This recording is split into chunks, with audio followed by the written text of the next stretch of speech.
बिस्मिल्लाहिर्रहमानिर्रहीम। अस्सलामु अलैकुम वरहमतुल्लाहि वबरकातुहू। आज के एक नए नक्श और नए वीडियो के साथ आपकी खिदमत में हाजिर हुए हैं और ये नक्श बहुत ही ज़बरदस्त नक्श बनने जा रहा है और ये नक्श आप इस्तेमाल कर सकते हैं अपनी ज़िंदगी में हर नेक मकसद के लिए और हर जायज़ मकसद के लिए।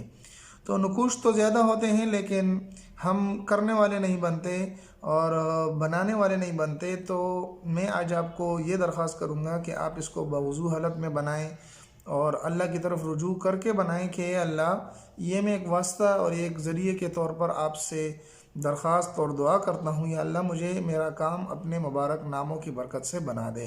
ये सारे के सारे हिंद से होते हैं लेकिन हकीकत में ये अल्लाह के नाम होते हैं, पाकीज़ा नाम होते हैं, नवाकीज़ा कलिमात होते हैं। तो आते हैं अपने मकसद की तरफ। मकसद को लिखने से पहले आपसे हर रोज़ की तरह एक ही दरख्वास्त की जाती है कि हमारे चैनल पर आप ज़रूर अगर नए हैं तो हमारे चैनल को ज़रूर सब्सक्राइब करें और साथ में बेल के बटन को भी दबा दें ताकि इस तरह के नक्श आपको मिल सकें। यह नक्श इंतहाई आसान है, आपको इस तरीके से एक नक्श बना लेना है। ये बहुत ही मशहूर नक्श है। इसको आप हर जायज़ मकसद के लिए जो तरीका मैं भी बताऊंगा उस तरीके से आप बनाएं और उस तरीके से इसको इस्तेमाल करें। इंशाल्लाह आपको ज़रूर भी ज़रूर फ़ायदा मिलेगा। अगर आपका कारोबार बंद है, आप शादी करना चाहते हैं, आपका दुश्मन से खलासी चाहते हैं, आप औलाद चाहते हैं, तो ये तमाम चीज़ों के लिए नक्श आप लिख सकते हैं।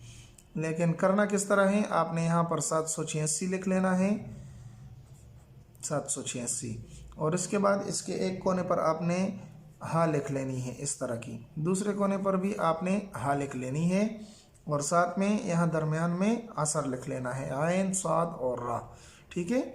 और इसके यहाँ इस जगह पर मीम लिख लेना है और यहाँ पर भी आपने मीम लिख लेना है।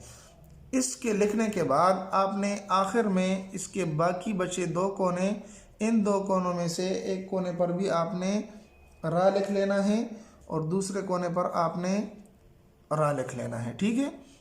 ये नक्श तकरीबन मुकम्मल हो गया। इसमें सिर्फ रह गई ये जगह, तो यहाँ पर आपने नून लिख लेना है, नून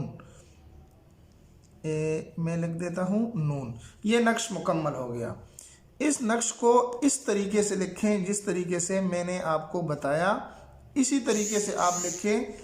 लिखने के बाद इसको अच्छी तरीके से फोल्ड कर लें। फोल्ड करने के बाद आप इसको अपने दाएं बाजू में, हाथ का जो दायां बाजू होता है उसमें आप इसको चमड़े में बंद करके डाल लें।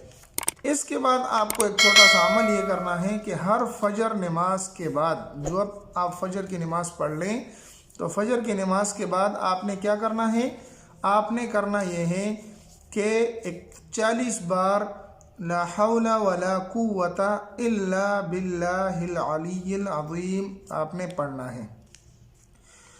फजर की नमाज के बाद एक आपने ये नक्श लिख लिया, दाएं हाथ पर आप इसको बांध लें। बांधने के बाद आपने क्या करना है, फजर की नमाज के बाद ला हौला वला कुव्वता इल्ला बिल्लाहिल अलिय्यिल अज़ीम पढ़ना है हर नमाज के बाद 40 दिन तक। अगर आप पूरी ज़िंदगी का मामूल बनाना चाहें तो आप पूरी ज़िंदगी भी कर सकते हैं, लेकिन अगर आप नहीं करना चाहते तो कम से कम 40 दिन तक आप ये अमल करें और आपका जो भी नेक मकसद हो उसके बाद आप दुआ मांग लिया करें। इस तावीज़ को आप इस तरीके से बंद कर लें और दाएं हाथ में पहन लें, दुआ मांग लें फजर की नमाज के बाद वला हौला वला कुव्वता पढ़ने के बाद, और उसके बाद आपने दुआ मांग लेनी है। इंशाअल्लाह अज़ीज़ आपका जो भी मकसद होगा, जायज़ मकसद होगा, वो भी ज़रूर पूरा होगा। मिलते हैं एक नई वीडियो में, तब तक अस्सलामु अलैकुम वरहमतुल्लाहि वबरकातुहू।